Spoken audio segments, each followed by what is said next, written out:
Previously on the Fanboys. Yeah, that should be a fun game. Avila apparently has a quarterback who's a transfer from Eastern Carolina, I believe. So they obviously have a lot of talent. If Southwestern can pull away a win on that one in Winfield, that's going to be a big one. I mean, Jared, that you can't get better than that. Oh, man, his 6 inches are the best. I would know. I met him when I was 10. If you can get a win over OU or get a win over West Virginia, you're certainly giving yourself a chance to get into that Big 12 championship game. Rams are also the Golden State Warriors because they just look unbeatable right now. Who in the NFL is most likely to have a sex change at some point in their life? Because I think this would be both of our first picks. Odell Beckham Jr. Damn it. This is the most depressed I've ever been as a Cowboys fan. Not because this team lacks talent, but because I want them to lose. And I want them to lose because they need new coaches. Oh my gosh, the Golden State Warriors have done it. They have won another championship. And oh my gosh, Jake, who's the MVP? Oh, it's Kevin Durant. And it is October 3rd at 9:21 p.m. It is a Wednesday, and OU still sucks. We are the Fanboys. We are fans, talking as fans for the fans, and it is rivalry week, man. We've got to start off the show, some shout-outs. We've got SC football on a final second win, SC soccer double overtime win, of course, our college and NFL takeaways, but as I mentioned before, rivalry week. Can't even say it. I'm so pumped. We've got my alma mater, Belton High School, going up against Temple. If you don't know it, I don't really care. Texas OU and Cowboys Texans. And then, of course, it is overreaction week. We are a quarter of a way through with the NFL season. And, man, did that happen fast. And let's get this thing started.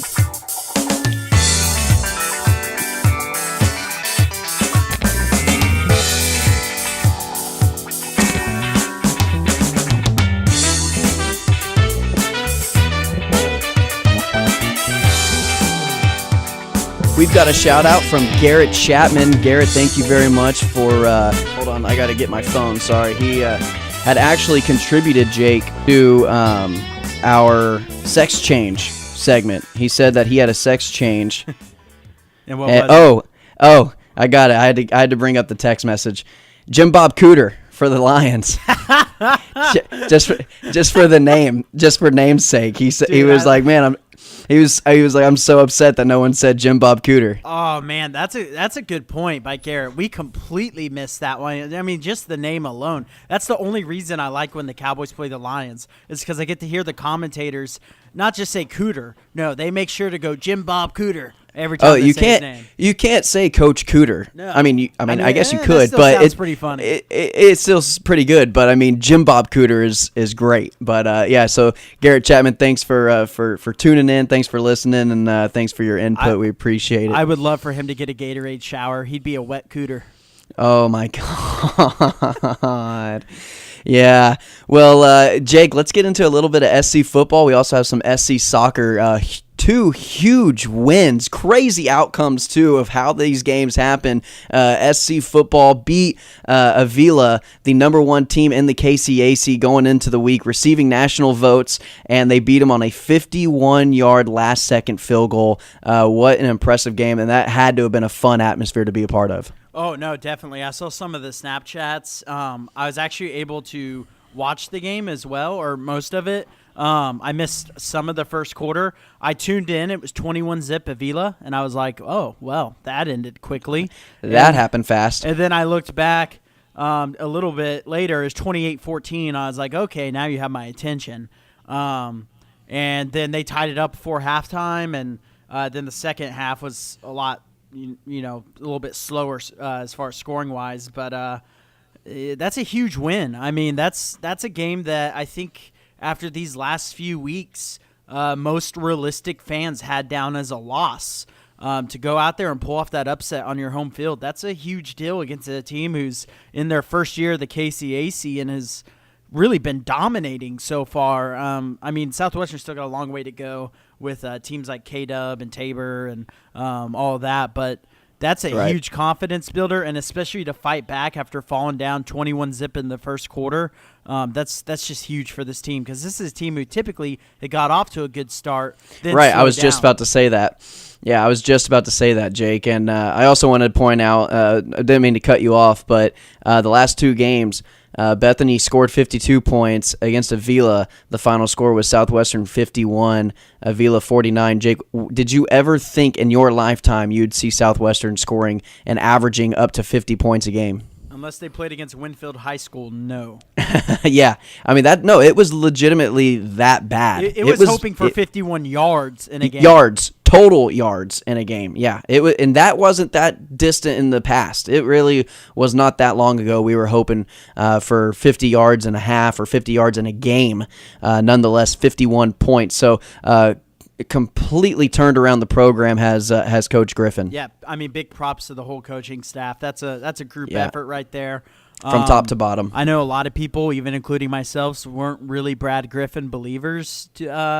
After a couple years in, things just kind of seemed the same. But it just goes to show you got to give coaches some time. And he's certainly got that program. I mean, last year was a successful year. They had a winning record in the KCAC. They weren't really able to take down any top teams, but now this year they have done that with this win over Avila, and it's the excitement's kind of back now. Now the question is, earlier in the year when they got some excitement, they had some big letdowns. Can they keep up the momentum now? Yeah, that's my biggest thing is and I mentioned it beforehand too. I mentioned it when the season started and they got off to their good start to the year and beating friends. Now can you beat the teams you're supposed to beat? Are you going to beat the McPherson's, which they didn't? What are you going to do against teams that you're supposed to win? They play. Bethel sure is a team they should smoke, and then they beat Bethany. Yeah. So the Bethels that are left on their schedule, are they going to beat those teams? Lost to McPherson, and Sterling's not a bad loss, but losing to McPherson isn't something that we thought should have happened, but you still have Bethel on the schedule. You still have St. Mary. Ottawa's receiving votes right now, so we'll see what they are. And Southwestern, I wouldn't be surprised going in if they take out Tabor at Tabor and beat Bethel in back-to-back weeks after beating Avila, if they're not receiving votes by that Ottawa game, which could end up being a pretty big one in the late end of October. Yeah, and actually I got to watch some of the Ottawa-Tabor game because it was on ESPN. It was on one of the ESPN channels. Yeah. And I was watching it on my TV. It's a new deal the KCAC struck. I thought it was only on ESPN3, but I found it on my guide. I was scrolling through my guide to find games, and I saw Tabor versus Ottawa College, and I was like, what the hell? No way. You're like, no way. This can't be right. To it, and it was on the Ottawa field. I was like, I've commentated at that field. Yeah, we both were at that game. We ate in that cafeteria, motherfucker. Yeah, exactly. So that was cool to see, and Ottawa, I'm pretty sure they ended up winning that game. They'd have to be receiving votes. So there's not going to be easy games left on the schedule by any means just because you beat Avila, but it's definitely a big confidence booster. Tabor's still a big one at Tabor. I mean, Tabor's a team that has been rough, and I'll actually talk about that later in the podcast, spoiler alert. But big win for SC. Excited to see what happens next week if they can carry this momentum and start to add on to this win streak. Yeah, and let's move on to who else is. Speaking of Ottawa, the men's soccer team is playing Ottawa at Ottawa on Saturday at 7:30. But I want to talk about the St. Mary game. They were in Leavenworth at St. Mary, and they won 2-1 in double overtime with a man down. They were playing with 10 men on the field, and what an amazing accomplishment that is for any team. As a soccer guy, as a guy growing up playing soccer his entire life, all the way up until his senior year in high school, playing a man down is not an easy task, and it comes down to coaching, and it comes to really a team effort at that point. It's not about any individual players. It's not about any type of individual performances that go on the field. It's really coming together as a team and saying, look, we're a man down, but fuck it. Let's just go out there and let's play our game, and let's not have them dictate the game. We still need to control the game, and that is an incredible accomplishment in double overtime. To play a man down that for that long of a time period, for that long, is no easy task. I mean, that's an accomplishment that should never be understated. I know a lot of people may not know about soccer, but just hearing any type of sport and you win with a man down, I mean, that's like almost in hockey going 3-on-5 and winning that 3-on-5 power play that's against you. You know, it's a similar situation to that. Yeah, no, I mean, I don't know much about soccer and schemes and things like that, but I know enough to know how big of a deal that is to be able to win that type of game. So, I mean, I'm not going to add anything on to what you said about scheme-wise, but that's definitely a huge accomplishment. And I know they like what they've had in this coach since he's arrived on campus. They've gotten some talent that from they Coach haven't Pond. had. Right, and Coach Pond, I was very skeptical, very similar to Coach Griffin. Coach Pond came in, I think, a year before Griffin did for the soccer program, and that program was dissipated. I mean, there was nothing on that team to tip your hat to, and I was very skeptical of Coach Pond because he would do a park the bus scheme, which is basically 10 men in the back, one guy up front, and you play not to lose. You basically just play defense, and it's a horrible scheme, and no one wants to play it. And he had his reasons for it that are in detail. I know what they are, but it takes a long time to try to explain that. Yeah, and I was about to say I know the reasons behind that as well, but we would have to do a whole separate episode to go into that. Yeah, and so we won't go into too much detail, but from turning that to taking that strategy and then finally getting the players that he needs to run what he needs to run there at Southwestern, and then winning a game in double overtime with a man down and adjusting and coaching and strategizing for that situation proved me completely wrong. So, I mean, me and Coach Pond have always had a good relationship while I was on campus, but I never told him to his face that I didn't think he was that great of a coach. I don't know if he listens to us or not, but Coach, I was wrong about you. Great job, and keep proving me wrong. I appreciate it. Yeah, keep it up for all the Builder Fall sports. We're definitely keeping track of all of it, and very proud of the way this fall has gone. Yeah, extremely proud. So, Jake, let's go ahead and go to our college takeaway and NFL takeaway. I'll let you take it away with your first takeaway. That was a lot of takeaways, something the Cowboys don't know what to do on defense, but that's for another talk on another day. Jake, what about your college takeaway? Yeah, so very quietly out in the SEC, which I have to say, as a conference, I mean, that this year they're living up to the hype that the SEC typically gets. There's a lot of quality teams there right now, but how about Kentucky? It's kind of gone under the radar as far as a national story, which is pretty shocking, but they are very quietly 5-0. They're sitting at 13th in the nation, and I got to see a little bit of them playing, and, I mean, they look like a pretty quality team, and they have some quality wins. They won at Florida. That's not something Kentucky had done in years. Even though Florida's not necessarily a great team, they've also beat Mississippi State, who has been a fairly good team this year, and then they took care of South Carolina, and keep in mind, these were all 2+ possession games. Very impressed with what Kentucky has done. And they have a big one this week at Texas A&M, which is not an easy place to play. If they win that, they're going to have some hype heading into these next 2 weeks against Vandy and Mizzou, and then they take on Georgia. And after that, they don't have any games they should lose. I mean, Kentucky has a legitimate chance to run the table and all of a sudden could be in the SEC championship out of the East instead of Georgia, because Georgia has looked a little bit shaky in a couple of the games this year. And so Georgia Kentucky has looked about legit. as solid as Clemson. I would agree with that. Georgia and Clemson, neither one has looked like a type of team that we expected them to be, especially for Clemson. Now I'm pretty sure I don't know if Kelly Bryant has decided if he's going to stay and play, because I'm pretty sure Lawrence is out for the foreseeable future. Clemson's in big trouble. Unfortunately, they're in a terrible conference.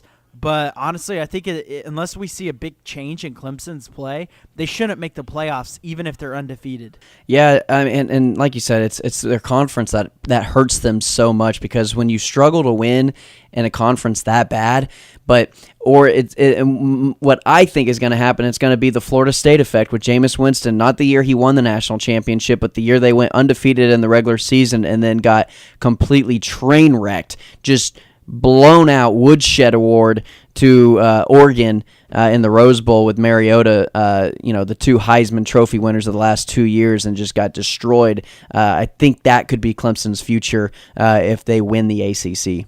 Yep, I agree 100%. I think the ACC is by far, or the second weakest conference. The Pac-12 is definitely the weakest, but yes. I think the ACC is the second weakest conference, and I think all three of the other power conferences teams, a one-loss team from any of those power conferences, should get into the playoffs before an undefeated Clemson would get in as of right now, because they just have not looked good. Yeah, but they're not going to. Anyway, Jake, we kind of got off topic on your takeaway. Did you say everything that you wanted to say about Kentucky? I mean, yes, they do have Josh Allen. They do have Josh Allen on their team. DraftJoshAllen.com. That's from part of my Yeah, but they also have he has his own website, the Josh Allen on Kentucky. Did you hear about that one? I did not hear about that one. He's got DraftJoshAllen.com, except he changed what's his number? He's like number 41 or something, but the Josh Allen part or something 54, where he turned it into his number in the middle of the name. Like he's got like the respect with the Derek Jeter 2 in the middle,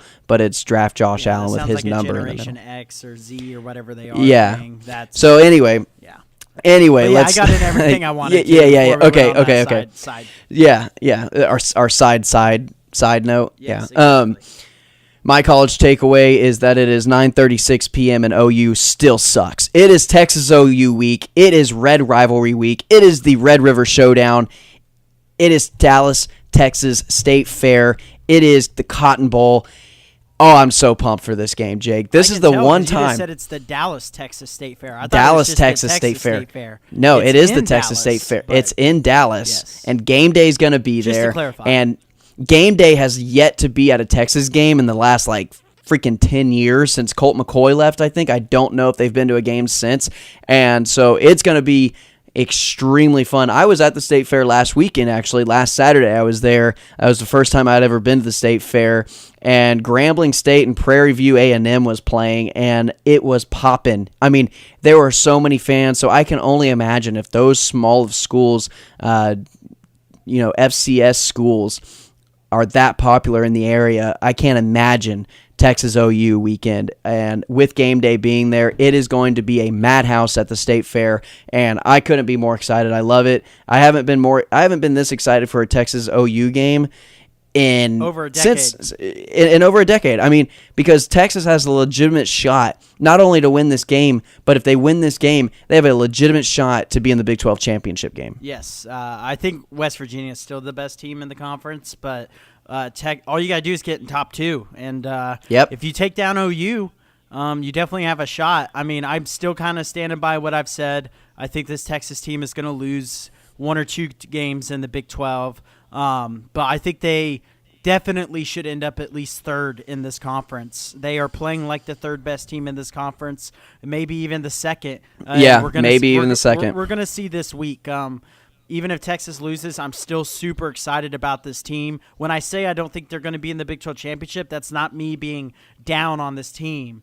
That's just me trying to be realistic about this team. But I'm very excited about this program and how we are seeing the culture change in front of our eyes week to week. Yeah, and Jake, go ahead, and we're definitely going to talk more about the Texas OU game. I don't want to talk about it all. We're going to mention it definitely 4 more times throughout the show. So we've got plenty of opportunity to talk about Texas OU, and we're going to as well. But Jake, let's move on to the NFL takeaway. What do you got? Yeah, I have zero idea who is good in the NFL right now outside of the Rams and Chiefs. And the Chiefs, Rams, yeah.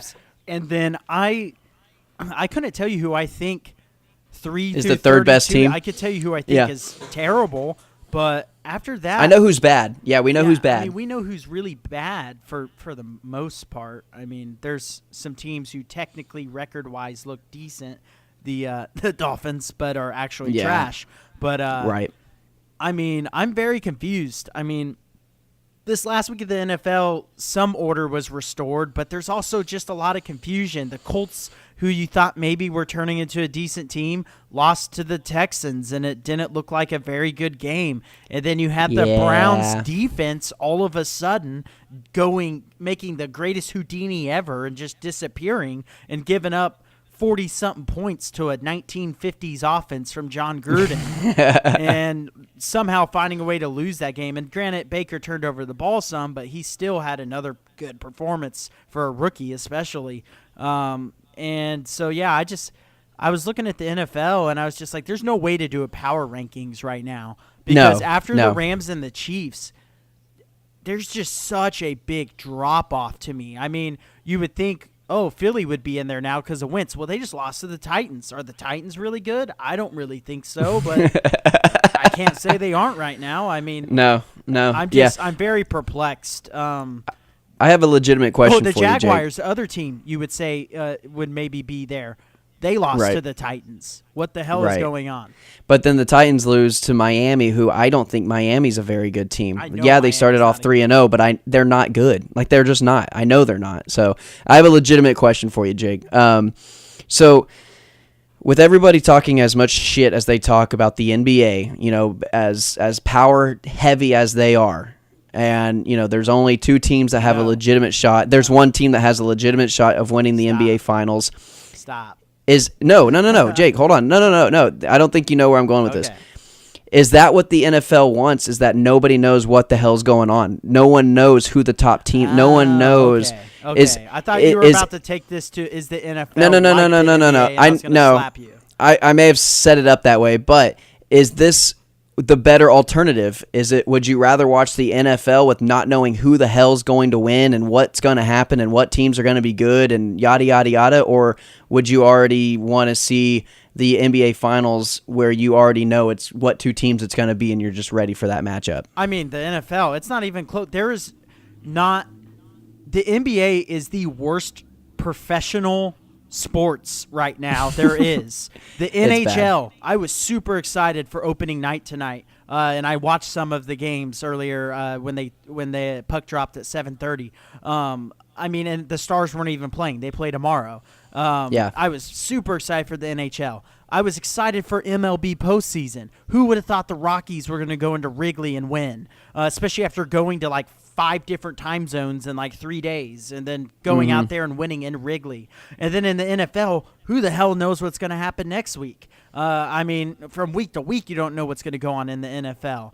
The NBA is so far behind in competitiveness and being a fun league compared to the other leagues. Because to me, fun is not, they get to wear different colored sneakers. No, fun to me is you don't know what's going to – there's not a given. I mean, the Rams are not a given to go to the Super Bowl by any means. No, they're still not a given because they haven't proved anything, honestly. They really they've played well in the regular season. They played well at the end of last year. That's really all we've got, you know. So they're not proven. I agree with you on that one. Yeah, I mean, and the Chiefs are far from proven. I don't think their defense has some big issues. Their defense is so bad, and Yes, I am all aboard the Patrick Mahomes show, and I love what their offense is doing. Ever. But and how the hell Texas Tech doesn't do something with that? That's for a conversation for another day, though. That. But I mean, are the Chiefs really? Do they really look like a Super Bowl team? Their offense does, but do they really look like a team that's going to make it to the Super Bowl? To me, it's no. To me, it's an obvious no. And so I would say it's an obvious no, but not out of the AFC currently. But no, a lot. If it started today, is going to change between now and let's see Chiefs Jaguars. Let's see what that offense does against that defense this weekend. That is a big game to watch. That's going to be a fun one. And, yeah. Ooh, weird. Wow. Anyway, you know what? Let's just we've been 2 in sync. We're actually going to get into that later on too. That's called foreshadowing. Are we gonna talk about the band or something? Yeah. So I'm going to go to my NFL takeaway, Jake. And it's sad to say, it was fun while it lasted. I loved it. You know, I was a big fan of it. I even made a song for it. But the Fitz magic has ran out. It's gone. It's not coming back. this year, ladies and gentlemen. It'll not come back this year. It may not even come back next year, but there will be a time, there will be a game, there will be a place, and it may not be in Tampa Bay, where Fitzmagic will return, and he will throw for 500 yards and 5 touchdowns in a single game. It may not be this year, it may not be next year, but it will be another time where he signs a 10-year deal with somebody else, probably Buffalo, and he will have 2 more games until he gets a contract somewhere else, because that's what he does best. He is just Sam Bradford like leech when it comes to the first opening 5 weeks of the season. No, he's a better version than Sam Bradford. He's a healthier version. He's a healthier version of Sam Bradford. But yes, he is. The Fitzmagic is ran out for the 2018 season. It's sad to say. I loved him in. It's Fitz-tragic. It is, and it's going to be the famous Jameis. It's time for him to shine. The Bucs. Yeah, he does. The Bucs are back. My preseason prediction is going to be fine. I was worried about it there for a little bit. Yeah, no, they suck. But the magic's out. They suck. The true colors are showing. They suck. They do. All right, Jake. Well, that is our takeaways. Let's move on to our first segment. It is Rivalry Week. And what we're going to do, we're going to name our top 3 rivalry games that we have been a part of. Not together, but individually or together. It doesn't really matter. But it doesn't have to be like, oh, Duke, North Carolina, they're such a great rivalry. No, fuck them. I've never been a part of that rivalry. I'm going to games I've been to, the games I've been a part of, the ones I'm emotionally invested in. That's what we're doing. And Jake, I'm going to take the reins on this one first. I'll let you go next on our next segment. But I'm going to go with my number 3 rivalry game or matchup. Is the Belton Tigers against the Temple Wildcats, my high school alma mater. In 2009, the Belton Tigers won a nationally televised game on ESPN. Not ESPN3, not ESPN2, ESPN. The worldwide leader in sports, televised a game that I went to in Temple. It was David Ash, a UT commit, the quarterback for Belton, versus Lake Seastrunk, a couple weeks, he was in the Heisman race at Baylor. He actually had committed at that point in time to Oregon when they had Kenyon Barner and that whole team. With Chip Kelly there, and then he later transferred to Baylor. But he was a Heisman candidate for a couple weeks, and he ended up getting injured and stuff. Was then drafted, but that was one of the best atmospheres. I mean, it was sold out on the visitor side and the home side. It was sold out. There were people around the fences, dude. It was incredible. I was there with my friends from high school. We lined up, we painted up, we had Tigers written on our chest. We got on TV on ESPN. It was incredible. I think I was 16 at the time.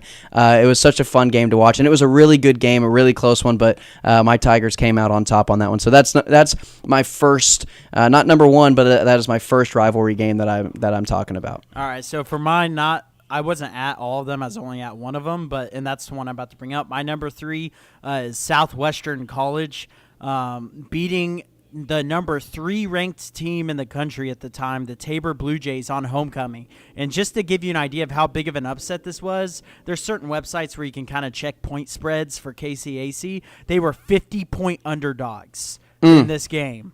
And I think I'm rounding. It might have been 49, but it was somewhere between 49 and 50-point underdogs. I'm pretty sure Southwestern was winless at that point, going against an undefeated Tabor team. They may have been winless for the last 2 seasons before that point. Yeah, I mean, and it was the miracle on turf that I got to watch live in front of my eyes, and actually was commentating with Kurt Caden, and we were expecting that to be a very depressing homecoming. That led to a lot of binge drinking at the end for me. But instead, it turned into a lot of binge drinking at the end of me at a celebration. In celebration, yes. All right, my number 2, Jake, is you and I both went to this game together. It was when our friendship had first begun. 2007, the Cowboys win over the Giants in the final season at Texas Stadium. It was the opening game of the final year in Texas Stadium, week 1. And it was the first pro game that I had ever actually attended. So it's got a little bit of sentimental meaning to me as well. But the Cowboys over the Giants, winning that game, seeing Marion Barber going on the sideline and pretty much hurtling over the pylon for that touchdown right in the end zone that we were sitting in. It was an incredible game. It was a fun one. Cowboys won over the Giants. 2007 ended up going 13-3 that year. And so it was a fun time to be a Cowboy fan, and it was a good season. Unfortunately, that season ended in Baltimore ruining the final season game in that Texas stadium. But that's my number 2. Yeah, and my number 2 would be I was not at this game. I would have loved to have been, but Texas beating Texas A&M in the final matchup. I think that's pretty self-explanatory. We sent them out like they deserved to be sent out, like they were the entire – and really I contemplated putting this on there because I was like, is A&M even a rival? Because we just – I mean, when it's just a history of you kicking one team's ass repeatedly, is it really – over and over and over again. I mean, is it really a rival? And is it really a rival where only one of the team cares about the other team more than anything else in the world? And I mean, they're in the SEC now, and they love it. They love Alabama winning the national title. But watching them lose to Case McCoy, of all people, not Colt. On their home not field Colt. In the final game. At Kyle Field. And Justin Tucker talking all the smack after hitting the field goal. That was it was a fun moment to just make Aggie fans pissed off one last time. I hope we get to play him again in the future so we can kick their ass again. Yeah, and Jake, as you mentioned before, I had mentioned this earlier on the radio for our Pickin' show that we do, that A&M fans have always thought of Texas as their biggest rival. Well, Texas has always considered them as like the little brother, and it's always OU. OU Texas will always be the biggest rivalry. It's not even close. And it's not even close. In Texas's eyes, it'll always be that is the guy we need to be. We don't really, honestly, we just don't really care about what A&M does because they've never been a threat. And the only threat to Texas, rivalry wise, is OU. Yeah, and I mean, outside of Texas OU week, there is a somewhat of a respect between the programs. There is no respect. Right. Texas has no respect for the A&M program. No. I genuinely respect the OU program because they're a very good program. I hate them, but they're a good program, and I would be stupid and ignorant to say otherwise. Saying A&M is a bad program is just a fact. And speaking of Texas OU games, Jake, my number 1 rivalry game of my lifetime I did not attend to. This was the only one of my 3 that I was not actually at the game for. God, I wish I was, though. And I think I was actually at your house watching this game. 2008, number 5 Texas win over number 1 OU. Colt McCoy versus Sam Bradford. 2 Heisman candidates that were number 1 and number 2, along with Tim Tebow that year. It was the Jordan Shipley returned for a touchdown when they were down 14-3 in the second quarter, I think it was, and it really propelled Texas to a 45-35 victory over OU. And it was the Quan Cosby tip up in the air. It seemed like the ball was like just levitating in the air for like 10 seconds on the 2-point conversion, and Quan Cosby came down with it, and that really set the tone for that game, and Texas getting that win. One of the best games I've ever watched. Not only Texas OU, not only rivalry week, not only college football or NFL, one of the best football games I've ever sat down and watched. Yep, couldn't agree more. My last one is I kind of cheated. It's 2 games combined in one, but yeah, it's okay. It works. It was 8 consecutive quarters of the Cowboys just shooting down the Eagles out of the sky. Back-to-back games. It was a combined score of 58-14. The final game of the season was to decide who won the division and essentially got home field for the next week when they would play each other in the playoffs. The Cowboys won 24-0. Eagles fans said it was a fluke and they were going to win next week. And then the Cowboys just decided to beat them just about as badly in a 34-14 win. And really the game wasn't even that close. It was over by like the second quarter.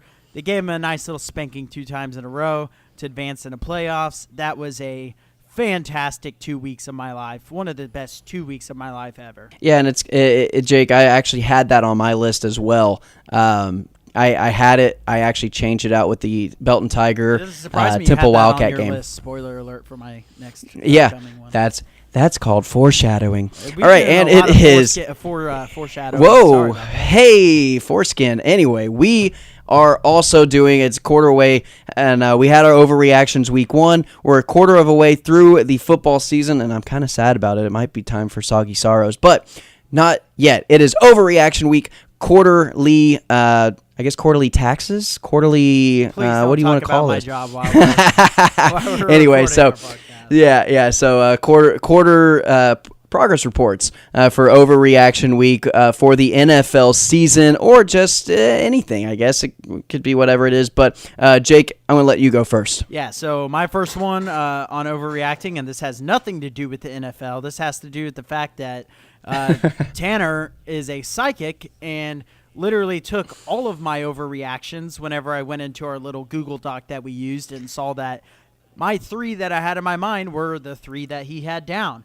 And then I looked at the takeaways, and those were the ones I was going to do. And I was like, really? I actually have to sit here and take time and think now rather than be mindless and just write down the most obvious things to put ever. I'm actually going to have to be the creative one of the podcast. But hey. You should get to the Word doc sooner. That's all I got to say. Well, you know what? Some of us have, real work to do. Yeah, you're right. I only really work for about 4 hours. The other 4 hours of my 8-hour shift is just me fucking around. So, Jake, I'm going to go with my overreaction week, and I am going with October is the best month of the year. It's the best sports month of the year by far. We got baseball postseason, which is in full effect, and, as a Texas fan, I got to go Stros.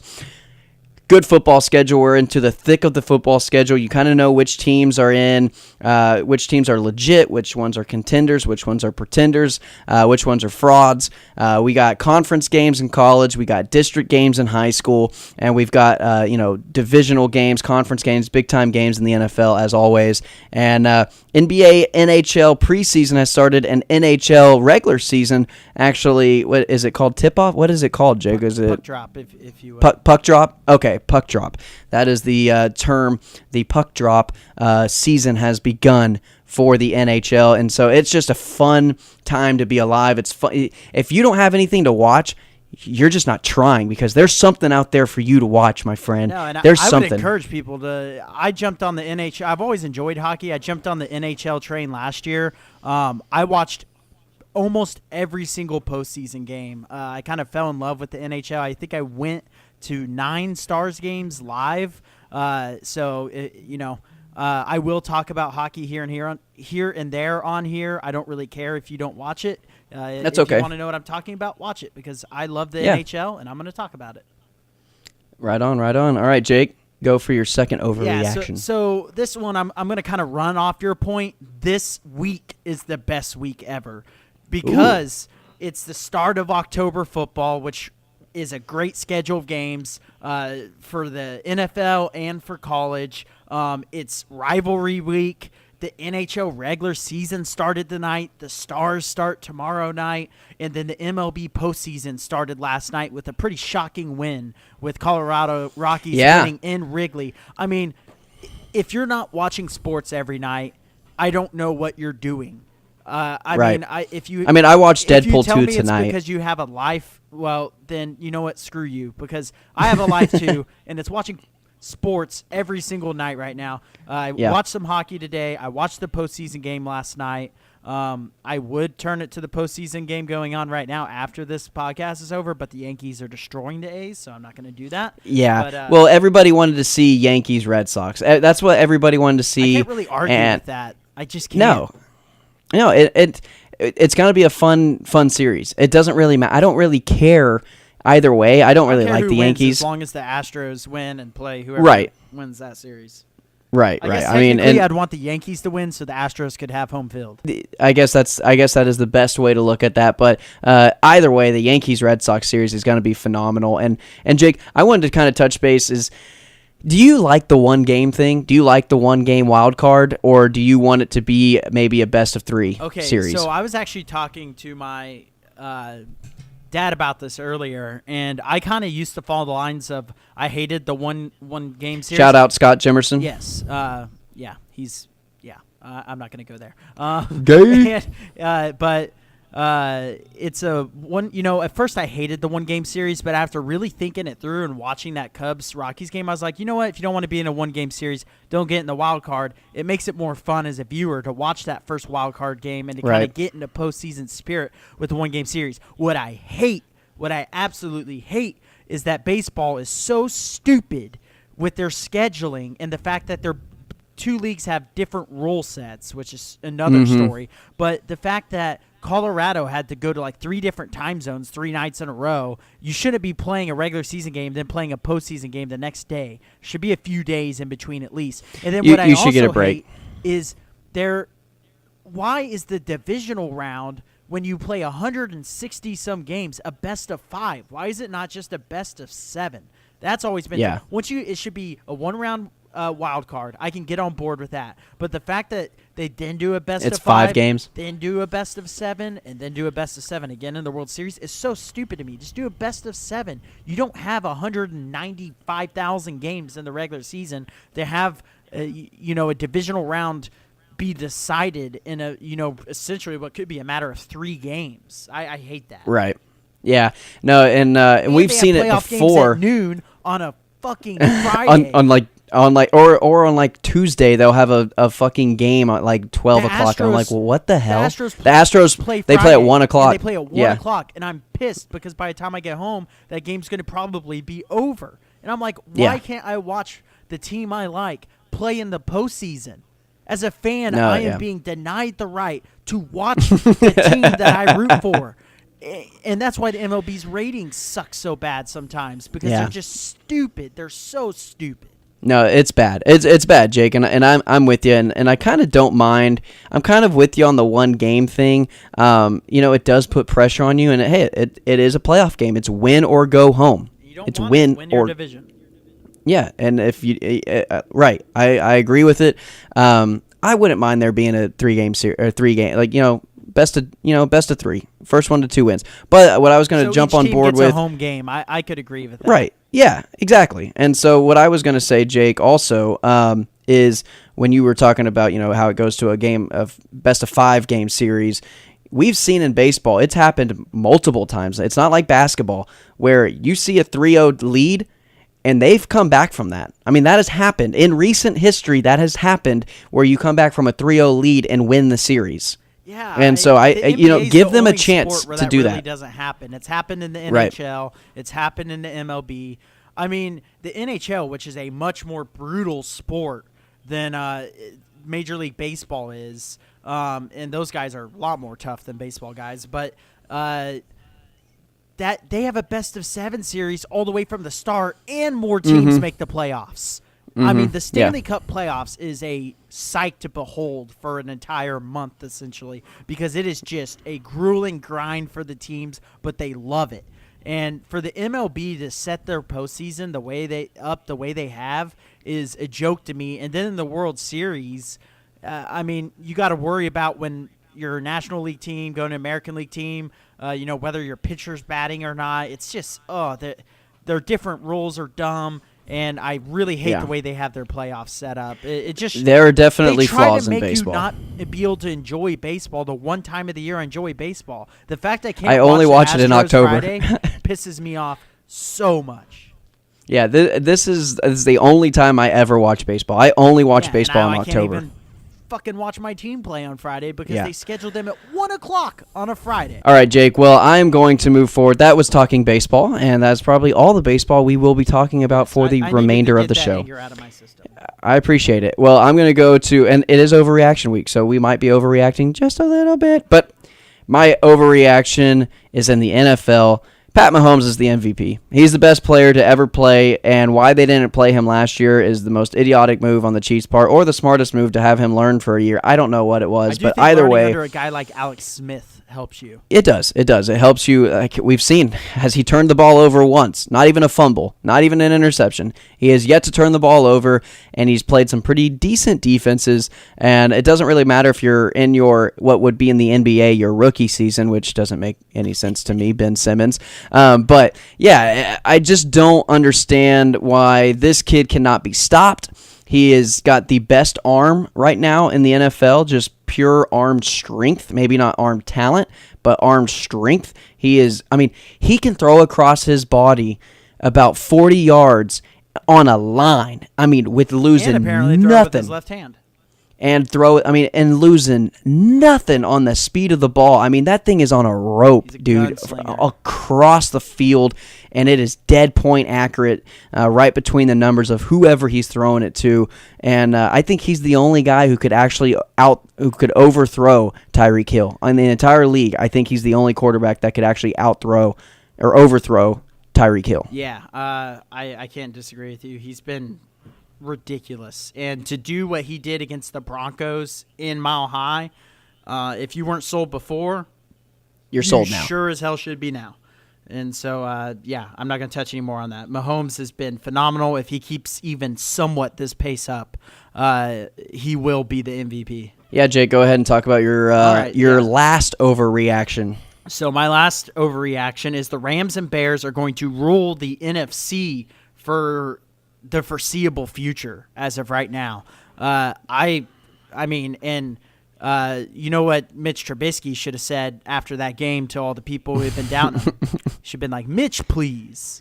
Mitch, please. Mitch, please. He showed he is capable of – I'm not sold on him or anything yet, but he has shown multiple times that he is a capable quarterback. And with that defense that they have and the playmakers they've been putting around Trubisky, and I think they're only going to get better as the weeks go on, and then as they get an off season or two. This Bears team has a chance to be a pretty scary team, especially when you consider their one loss they should have won, and that was in Green Bay. And I think that was a young team that didn't know how to handle being up in Lambeau and thought they were just going to win. And also Aaron Rodgers factor. Any team in the NFL in NFL history, 85 Bears were out there playing against Aaron Rodgers that night, would have lost. Yeah, and so I'm sold on the Bears. I'm not saying they're gonna be in the NFC Championship this year, but I'm saying their future looks really good. Even their short-term future looks great as far as this year goes. But I love watching them play too. They play a fun style of football. If only the Raiders could find a pass rusher.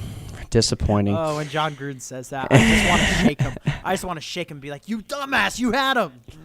You motherfucker. All right, my last overreaction, Jake, and you know this to be true, is that I have hated Thursday Night Football ever since the kickoff, ever since the first Thursday Night Football that they ever did. I've hated Thursday Night Football, but my overreaction is Thursday Night Football good now?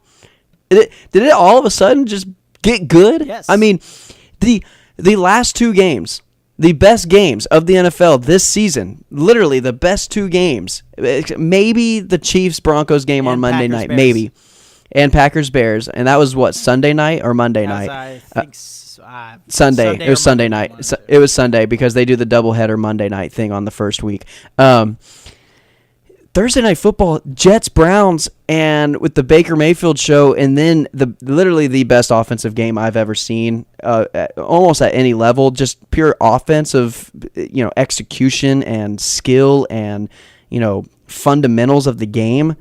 That Rams-Vikings game was incredible to watch. It was entertaining from kickoff to final whistle. Yeah. There was no dead point in that entire game. There was not a dead spot in that game where I was like, man, I'm really bored. I was tuned in. I was zoned in from the get-go, and I have a shitty TV in my house, and I was still zoned in. That was an incredible game. So literally the two best games of the top 5 games are on Thursday Night Football, and me of all people would not be saying that if I didn't actually believe it. No, they've been doing a much better job of setting up decent games. Even this week, even though the matchup doesn't sound great, it's still a rivalry. Colts, Patriots, the Colts are 1-3, but they have looked decent at times this year. And, if Andrew Luck plays at the level he did this past week against Houston, they're going to have a chance to beat a Patriots team who I'm still not sold on yet for this year alone. just because they beat the Dolphins. I think they're a team right now that can look really good at times, but also struggle at times. I mean, and Foxborough is a pretty fun environment to watch on TV for the most part. That's going to be a fun game. I got to give props to the NFL. They did a better job of scheduling Thursday night games, and just the overall production of Thursday night football feels a lot more exciting and just a lot more fun now. The post-game interviews, all of it has just been more fun and less kind of serious like it kind of used to be, or boring. It just feels kind of boring. Fun now. It was boring. That's the better word for it. All of it, every part of it, not just the games. They've just done a better job of the presentation, the and production. honestly, I'm not even a big fan of Troy and Joe Buck. I'm really not. But the Fox production team, the like you mentioned before, the pregame with Terry Bradshaw and Howie Long and Strahan, that's fun. They do a good job, and it kind of gets you ready for the game, and they do a good job of, like you said, kind of a lighter, more fun atmosphere. It's so much than just a boring kind of let's just do this game in the middle of the week kind of atmosphere. Yep, can I agree more. All right, well, Jake, let's move on to our next segment, and I'm going to actually let you choose what we're going to talk about first and then ultimately last. We only have 2 more topics, ladies and gentlemen, but it's going to be either the Dallas Cowboys, and we're going to talk about the Detroit and Houston game, kind of mix in a little bit our thoughts on last week and this upcoming week on Sunday Night Football, or we're going to talk the Texas Longhorn OU game. So, Jake, I'm just going to let you start talking about whatever game you want to talk about first, and then I'll jump in. Yeah, well, I'm going to talk about the Cowboys. I would normally do the film segment here. I just did not have time to do it this week. Next week, it's all good. Let's just shoot the shit. Yeah, a foreshadow for next week. I'm going to grade out all the linemen individually and then talk about that. But for this week, I mean, I'm going to talk about the Cowboys first because we haven't talked about them too much yet this episode. That was by far their best complete game so far of the year. I would 100% agree with you. The coaching staff adjusted their calls. They added in some new wrinkles to the offense on the offensive end. You can't say that they called the game the same as they did the week before. And if you, I only say that I'm not because saying it's they going were to be that way moving forward, but I'm saying they called a much better game that game. They were put in better opportunities this game because of execution on the field for the team. They were ahead of the chains. They were not stuck in shitty situations to where they had bad play calls available to them that later on hurt them more, I guess is what I'm saying. They were put in a better position to call a better game, if that makes any sense. No, that makes sense, but they did spread it out a little bit more early on, and then which opened up more things. I mean, you got to give them some credit for a better performance. I'm not saying it's solved. I still thought the red zone calls were terrible. They got to fit, but you know what? I'd rather be sitting here complaining about the red zone offense than sitting here complaining about not being able to get a first down. So yeah, I agreed. It was a sign of progress. I thought Dak had one of the better games he's had in a long time. He not just because he didn't throw a pick or whatever and all that stuff. He was extremely accurate, and then that last drive. That was a big boy drive. He made some big throws. Boy drive. That throw to big Zeke boy throw was big boy throw. I mean, you can't throw that ball better. No one can throw that ball better. People can throw it the same way, like Aaron Rodgers can throw that ball, but you cannot actually throw it better. I mean, he put it perfectly. He had a good deep throw to McGallop, and it just shows. It's almost like, hey, if we spread open the field and actually give him some options to take some shots, he can do it and get the confidence brewing, and then he just looks like a different quarterback. He's one of those guys. You just got to give him a chance to do his thing, and they did that this week, and I hope they do it moving forward. But and then defensively, Leighton Vander Esch stepping in for Sean Lee. This guy has a chance to be one of the best Cowboy linebackers to play. He was compared to during the draft by Rod Marinelli, who coached Hall of Fame linebacker Brian Urlacher at Chicago. Marinelli said he's the closest thing that he's seen to Urlacher, since Urlacher. And just getting that comparison, when you've only started 1 year at Boise State, he started 1 year, only played 2 years, didn't get on the field his freshman, sophomore year. He played a little bit his junior year, and then he started his senior year. That's a lot because he played, I think, 10-man football in high school. He didn't play 12 or 11-man. Six-man. Or was it 6-man? He played a much smaller form of football at a very small high school and kind of had to learn all the schemes and everything when he got to Boise State, improved every year, and he is the purest tackler I've seen in a long time. And comparing to Urlacher is a fair comparison with his play style. Not that he's as good as Urlacher, but he definitely has that ceiling. I think he's proven he has that ceiling. The six-man football, Jake, if you really look at it, you see a lot of it in his game. It's a lot of open field. It's a lot of space. Where he is the best is in open space, where, six-man football, you're not, it's all skill position guys, and it's just lining up against you, and you've got a full football field with only 6 guys on it. It's a lot of open field to make a play, to make a tackle, and he has so much experience in that, with learning in that. That's all he really knows. That's how he developed his game first, and then he learned how to play another way in a congested, beating blockers and all that stuff. So when your best part is one of the hardest parts to master at the NFL level, that's already your best part of the game. You can learn anything at that point. Yeah, I mean, he was making open field tackles that not regular linebackers make as a rookie. I mean, this guy legitimately has the potential to be an all-time great Cowboys linebacker, and that's saying a lot because there's been a lot of good linebackers.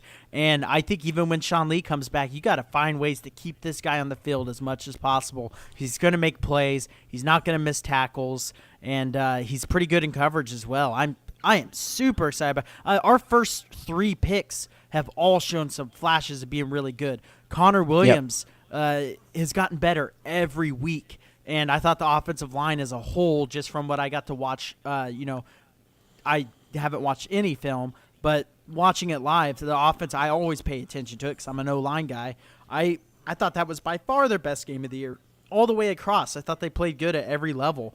And, less penalties, just the most complete game by the offensive line. And Connor Williams is proving that he can be a starter this year on this team, and proving that if he can strengthen up and bulking up over the offseason, he's got a chance to fit right in with some of those other all-pros and pro bowlers that are on this O-line.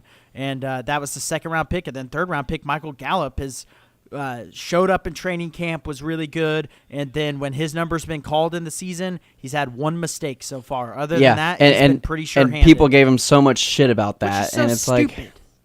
It sucks rookies are going to mess up. It sucks that he did it, and rookies are going to screw up, yes.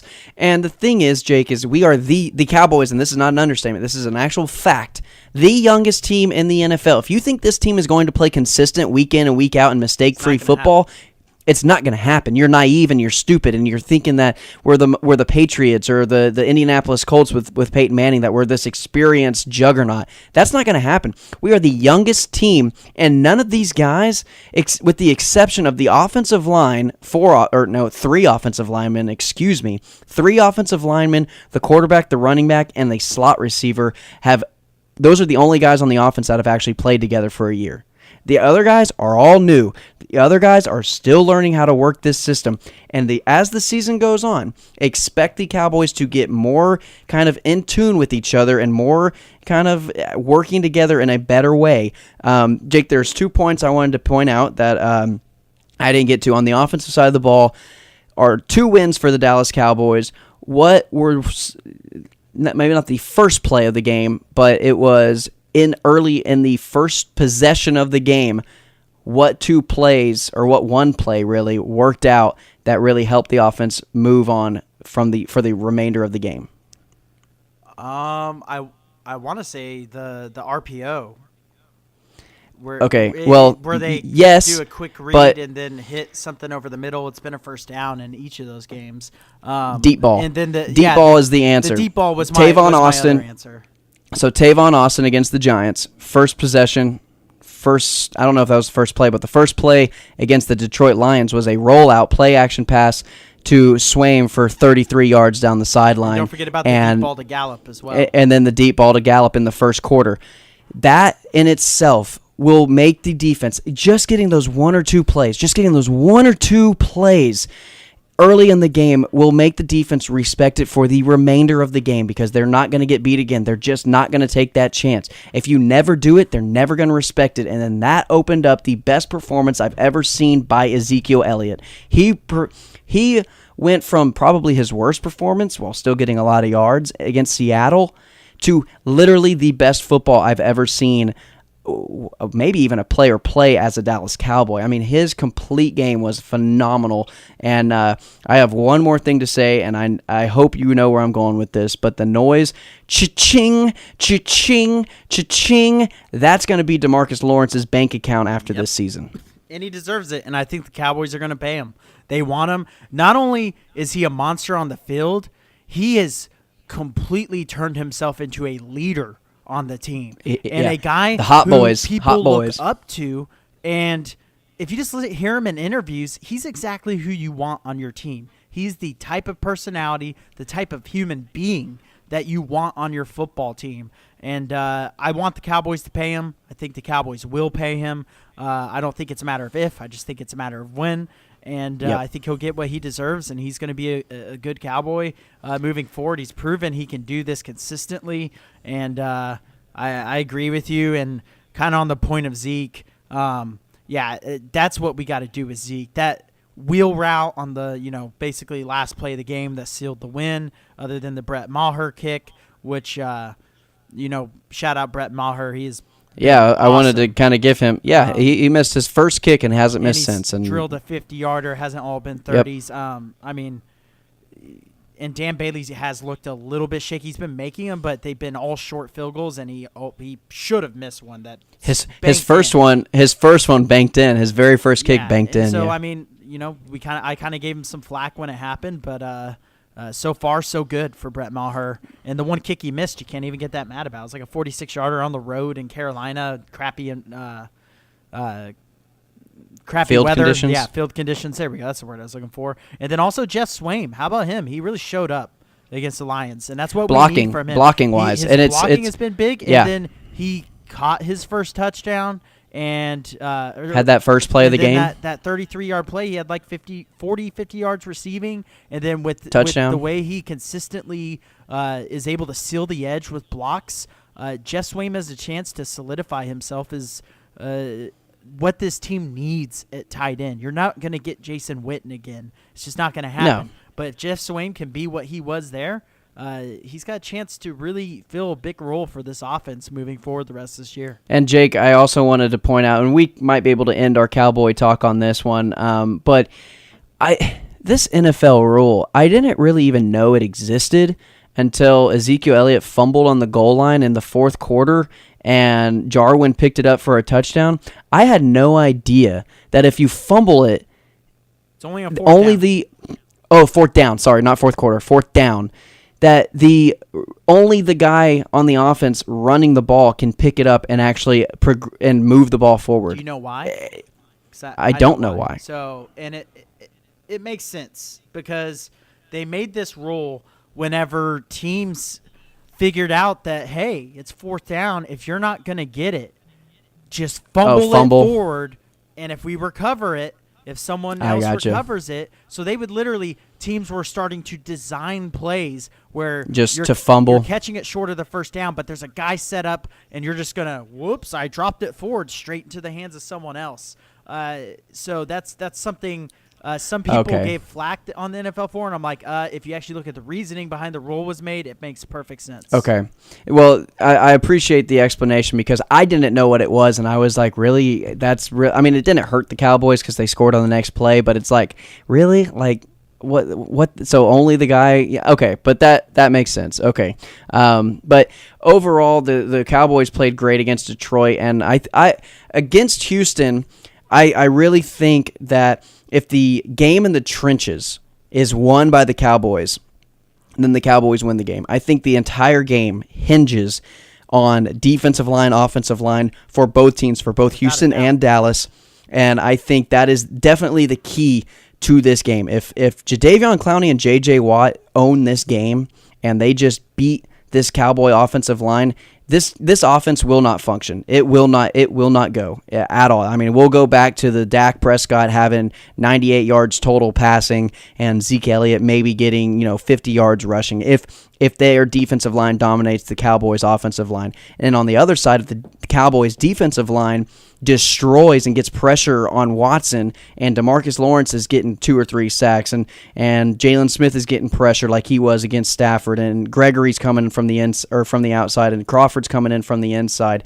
then it's going to be a tough day for Watson because Watson doesn't handle pressure well. He's getting a little skittish on that knee. He doesn't want to get hurt again. He's thinking, I think he's a little fragile. He's a little razzle-dazzled, and their running game hasn't been there either. They've struggled running the ball with good offensive line play. So if the Cowboys can establish that dominance both offensively or defensively, it's either going to be a very offensive game, high scoring, or it's going to be extremely low scoring because the defensive lines are owning the game.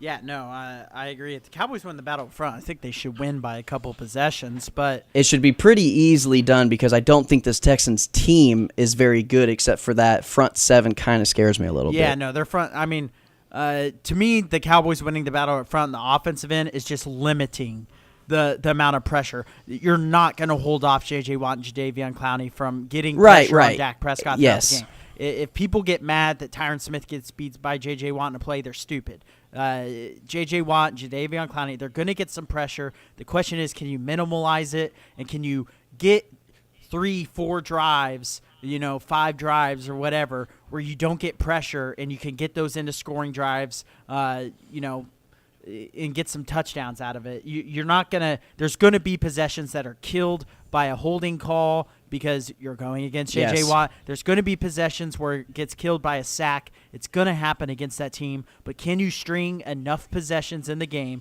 to get what you need points-wise, which I hope is not too much because I think this defense should be able to contain the Texans' offense for the most part. Right, and I think DeAndre Hopkins is a nightmare because with him being paired up with Will Fuller, that's what makes DeAndre Hopkins difficult and the offense difficult because those two wide receivers are so similar play style wise that you get a break from one corner, then he's got to deal with another guy, and they're the exact same guy except DeAndre Hopkins is just better. But I also wanted to touch on. Don't let the holding penalties or the sacks ruin the drive for you. Now, if it's on third down, it's on third down, whatever. But if it's first down and you get a holding call, don't let 1st and 20 kill your drive. Go back, get 5 yards, get another 5 yards, and then have it be 3rd and 5 or something, Wow, 3rd and 10. Sorry, horrible. 3rd and 10. And, but don't let it completely destroy your drive because that's what happens to the Cowboys. One bad thing happens to the Cowboys on a penalty, their drive is shut down. They might as well punt on the very next down because it's over. They don't ever recover from that. And I think that's just being mentally stronger than what's happening on the field. Yeah, no, I agree with that. And so it's going to be interesting to see. And, this is a game where you get a chance to get above 500 and shut a lot of people up who have doubted them. And I mean, this team is going to lose some more games, but at least after the Detroit game, I see a formula to get to 10-6, which is what I predicted. I still think this team can get to 10-6. A record that gives them a chance to get in the playoffs. And at the end of the day, with a young team like this, that's what the hope should be. Get into the playoffs, get yourself more playoff experience, and grow as a team. And I think this team can achieve that goal. The question is, can we get some consistency? Can we start to string together some wins at this point in the season where I think they have an opportunity to? Yeah, and you just have to be reminded that this team is the youngest team and they've not played together. And we're not used to that as Cowboy fans. We're used to consistency. We're used to having a familiar roster, being familiarized with each other on the field and where they're going to be and knowing that. And this team is not that. This team is going to have some growing pains, and it's going to be painful to watch a little bit. And as fans, we need to be patient about that. Now, the coaching, that I'm not patient with because the coaching, they've been there. Linehan and Garrett, they know. Now, the skill position coaches have not been there. They actually kind of renovated the entire coaching staff last offseason, skill position-wise. There's only like 1 or 2 that stayed from last year. So that's also new. And people just don't know the entire backstory to why this team is so inconsistent and not playing as well together cohesively as we're accustomed to seeing. And that's why. It's all the coaches' changes, and it's them just not playing together for very long. And not only that, but for all the doomsdayers that there's been after their losses, they're 2-2 a quarter of the way through the season. I mean, yeah, exactly. They're not. So are the defending Super Bowl champs. Yeah, I mean, so are a lot of teams right now. So are the team actually that both was, Super Bowl both teams. Super Bowl teams. I mean, pretty much the entire NFL is 2-2 right now. I mean, the Cowboys are. Well, the Redskins had a bye in Week 4 for some reason, so they're technically in second because the Redskins are half a game ahead. But, I mean, they're right there with the division teams. And if you're a Cowboys fan right now and you're still a doomsday sayer, then don't be a fan. You should always hold hope until there's not hope. If they were 0-4, I would be right there with you. If they were 1-3, I'd be right on the edge. But they're 2-2. I mean, they've set themselves up in the first quarter of the season to at least have a chance to have a good year. And at this point, with a young team, that's really all you can ask for, especially for all the inconsistency. They've been able to put together 2 games where they were able to win, and now they got a stretch of games that should be a little bit easier than having to play, at Carolina. It should be a little bit easier than that. And Jake, it is 10:29 p.m. on a Wednesday night, October 3rd. Clock, so 10:28 and 10:29, and OU still sucks. Whoa. And OU still sucks, and it is Red Rivalry week. And Jake, I'm pumped for this game, man. I'm so ready for this Texas OU game, man. I am so excited. I think I'm going to Buffalo Wild Wings. We're going to watch it. We're going to kind of have birthday celebration lunch for JC and my girlfriend. But I did kind of nudge her and be like, look, Texas OU's playing at 11, so if we can do it somewhere where I can watch the game, you'd be the best. And she agreed. So, but, dude, this game, this has the makings of being a classic, and I really don't want to be let down, but Texas's defense can hang with OU's offense, and that is the main storyline here. Is the number one storyline coming out is, can the defense of the Longhorns hold and contain Kyler Murray in that offense? It hasn't been done really except for Army, but they didn't even really get on the field too much. We talked about that last week. But I really do see this Texas defense being able to contain and hold Kyler Murray. Am I saying to 14 points? No. Am I saying to 28 points? Probably not. They're probably going to get up there, maybe 35 points, but I think Texas can hang with them. I think if Texas holds OU to 21, 28 points, Texas is going to win this game. Yeah, I think more around the 21 to 24. It all depends how the OU defense always seems to step up in this game. But I think Todd Orlando has proved last year that he has a formula to at least slow down Oklahoma. They struggled last year with Mayfield. They scored, 24, 27 points with Mayfield? Yeah, something along those lines. And, Todd Orlando's a good defensive coach who has stepped up to the plate when they've played good offenses and found ways to stop them. And, I expect this game to be close. I'd be pretty disappointed if it wasn't. I do think there's a world where Texas just goes out there and lays an egg. Yes, I was going to say I think there is some type of parallel universe where that does happen. Yeah, they're a young team. It could certainly happen. The spotlight could be a little too big for them in this moment, but the fact that we're even able to talk about this being an exciting game and actually having Big 12 and college football playoff implications is huge. Because if Texas wins this game, they are certainly not out of the college football playoff. I don't think it'll happen by any means, but the fact that there is a chance is very exciting, especially they're probably at a 2% chance. Maryland. The fact that Texas, this is the best we've seen them in a long time. I think last year was one of the better teams we had seen in a long time. Even though their record wasn't fantastic, I thought the play on the field was at a higher level than we had seen in years last year. And I think it's carrying over to this year. And I think Tom Herman is going to get this program where it needs to be, whether it be this year, whether it be next year, in the next couple of years. I think Tom Herman is changing the culture at Texas from what was a country club losing atmosphere to what is now a physical football team that goes out there and they're willing to stick with you for 4 quarters and blow you out of the water if you aren't there with them, or win a hard-fought game where a team kind of muddies things up, kind of like K-State did. Yeah, and Jake, I think this Texas Longhorn team, some names to keep your eye out on or your ear out on, whichever one. Gary Johnson, linebacker. This kid is fun to watch. He's a great linebacker, and he's not one of those Texas linebackers that had a whole lot of hype from his recruitment class, and he wasn't a Jefferson. He wasn't a guy that was going to come in and take the team by storm, but he's done exactly that. And then freshman 5-star safety Stearns. This kid, watch out. If I said it last week, if Dallas doesn't get Earl Thomas, they could get this kid in the upcoming draft in about 3 years, because this kid is going to be good. He'll be a household name. He's made play after play, and his nickname in high school was the Wolf. And I know there's been some stuff going around on Twitter about any time he makes a play on the defense, DKR just going to howl. And you know how intimidating and crazy that will sound if you get all 100,000 fans howling at the moon. Especially with the way that environment has been this year. Sports Illustrated did an article about how the whole environment of UT games is now one of the best in the country.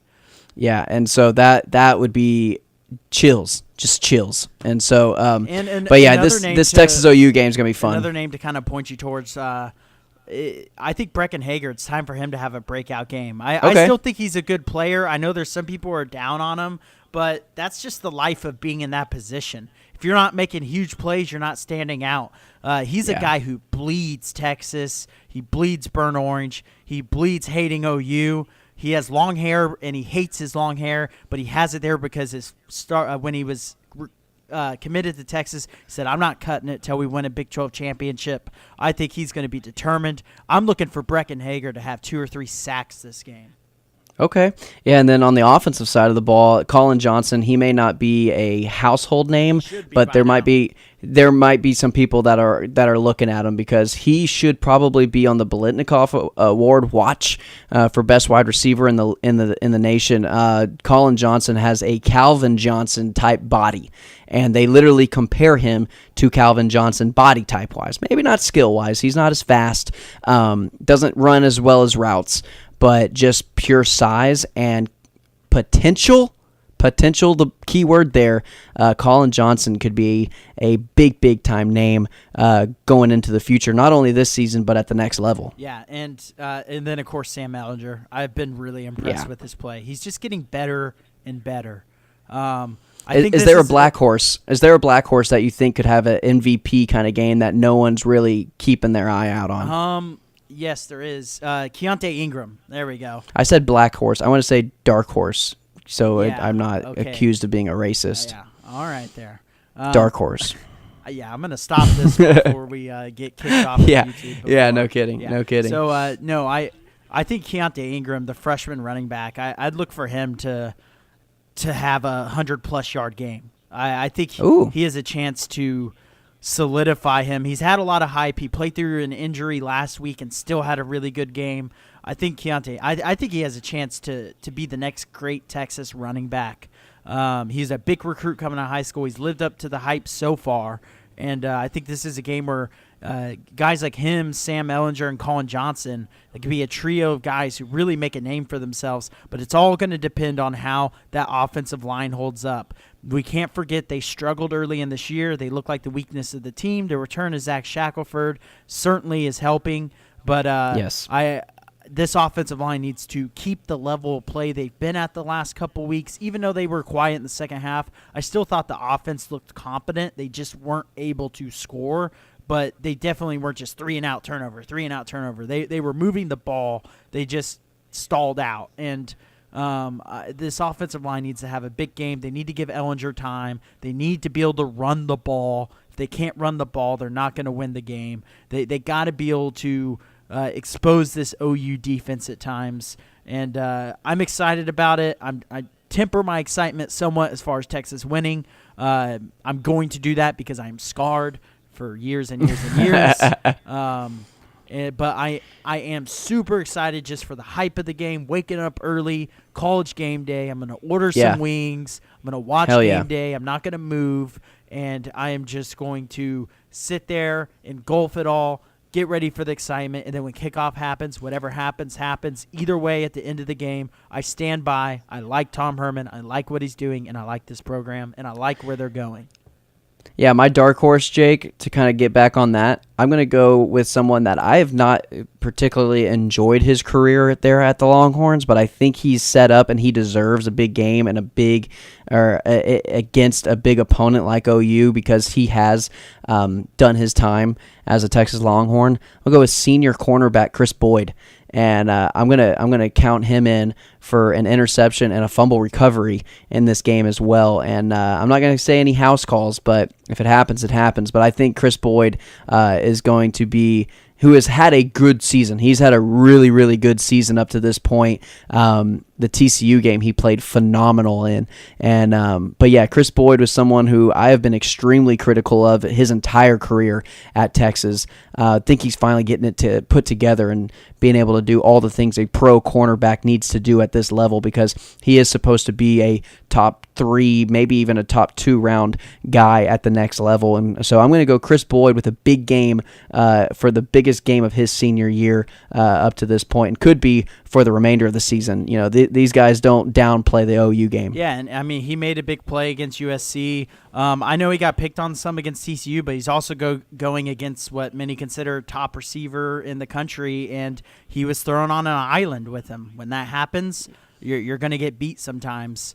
And I agree with you. I think Boyd could have a big game. He's one of those guys who could step up, and it's going to be up. You know, there's going to need to be some guys individually that step up on both sides of the ball. But the fact we're even able to sit here right now and feasibly think Texas could beat OU and be sitting there, you know, tied at first place with West Virginia at this point in the season for the Big 12 and really have a great chance of getting in that top 2 of the Big 12 championship if they're able to beat OU, it is very exciting. Yeah, it is. And Jake, that's going to do it for our show. Everybody, thanks for listening. We'll be back next week. As always, we are the Fanboys. We are fans talking as fans for the fans. Thank you and good night.